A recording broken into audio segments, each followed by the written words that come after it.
Okay, so this question is, what precipitate forms, if any, when PbNO3 reacts with KCl?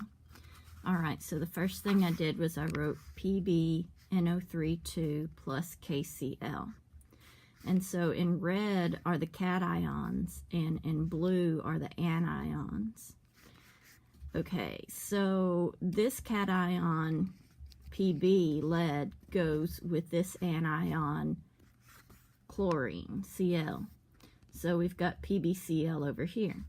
And then that leaves this cation, potassium, to go with this anion, nitrate. So that's KNO3, which I wrote down over here. But we don't have the proper subscripts on them yet.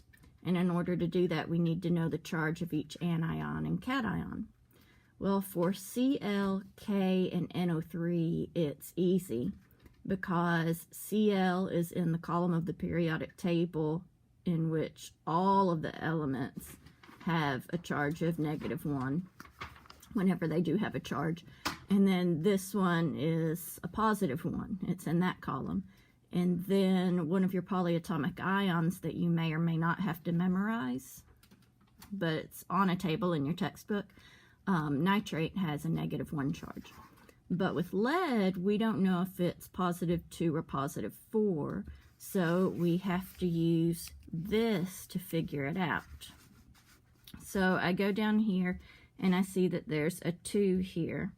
So in a sort of backwards crisscrossing, that tells me that this is +2.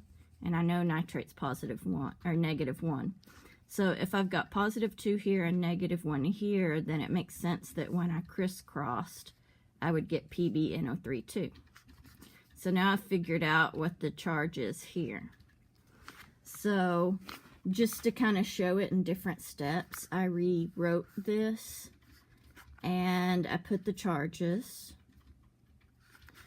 And then I'm going to do my crisscrossing for it. So PbCl2 and KNO3.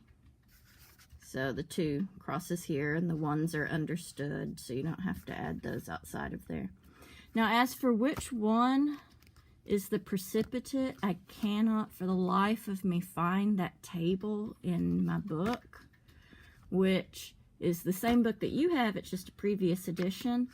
So maybe you can send if you have trouble reading the table, then you can send me a photo of it, or we could just talk about it someday. All right.